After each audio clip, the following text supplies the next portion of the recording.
استحکام پاکستان پارټي جهانگیر ترین ته عبرت نشانه جوړ شو. الله پاک د عمران خان بدله جهانگیر ترین نه استحکام پاکستان پارټي نوښت.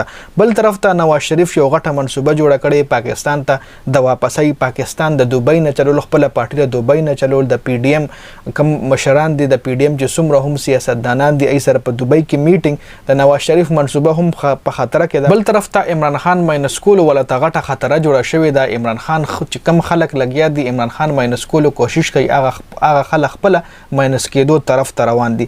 حامد میر دا دعوا کړې ده چې د 9 مې واقعیت ماستر مایند بیخي ختمول پکار دي چې تر کومې عمران خان ماینس شوی نه وي نو الیکشن اړو کول پکار دي. نه پهله عمران خان ماینس کول پکار دي هغه نه پس الیکشن کول پکار دي. ځکه حامد میر دا دعوا ځکه کړې چې د خلکو له معلومه را چې موږ د عمران خان مقابله نشو کولای.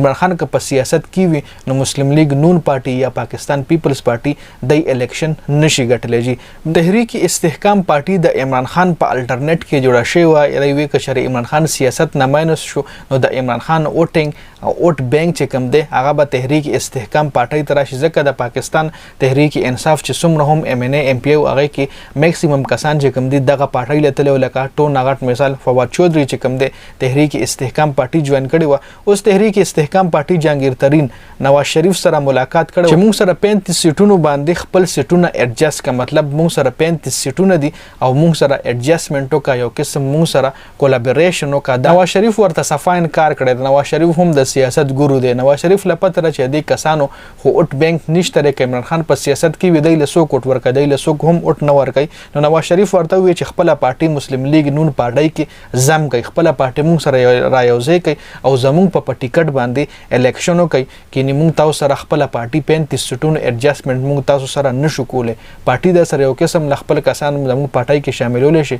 استا کسان زموږ د پارټي په ټیکټ باندې الیکشن کول شي خو 35 سټونه تاسو سره مونږه نشو ایڈجسټ کولای.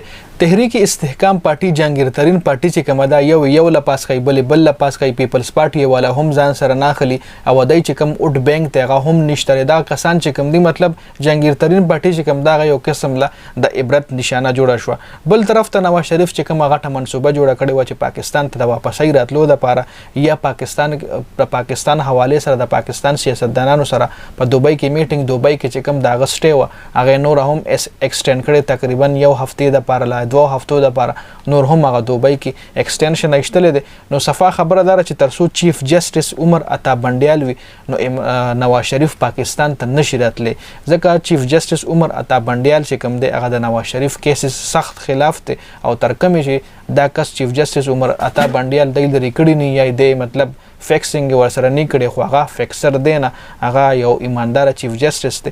نو ګورو به راتلونکي ټایم کې نواز شریف پاکستان ته راتلی شي که نه خو تر کومه چې دا سړی چیف جسټس وي نو نواز شریف پاکستان ته نشي راتلی. بل د حامد میر چې کومه دعوا کړې چې 9 مې واقعیت حواله سره د ماستر مایند چې کوم دی عمران خان دی. حامد میر خو کلیام دا دعوا کړې چې ماستر مایند د دې واقعي عمران خان دی او د دې حواله سره د خپ مکمل پلانینګ کړو چې عمران خان گرفتار شو. عمران خان د خپل کسان پری کړو زما گرفتاری نه پس په دغه ځی وردی او دغه ځی کې توړ پوړ کوي چې کوم جنا هاوس هغه ولایت کړو.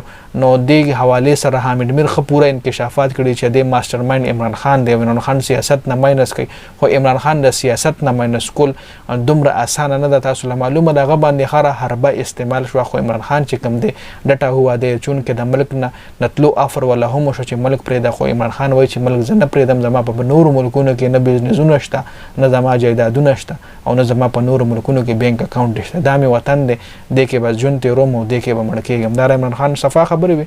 نو په دې ویډیو کې دا څه انفارمیشن تاسو سره ما شریک کو. د ویډیو کتلو زیاته مننه. ویډیو مخکې ملګرو سره شریک کړئ. جنید خان افیشل چینل هم سبسکرایب کړئ پیج هم لایک کړئ.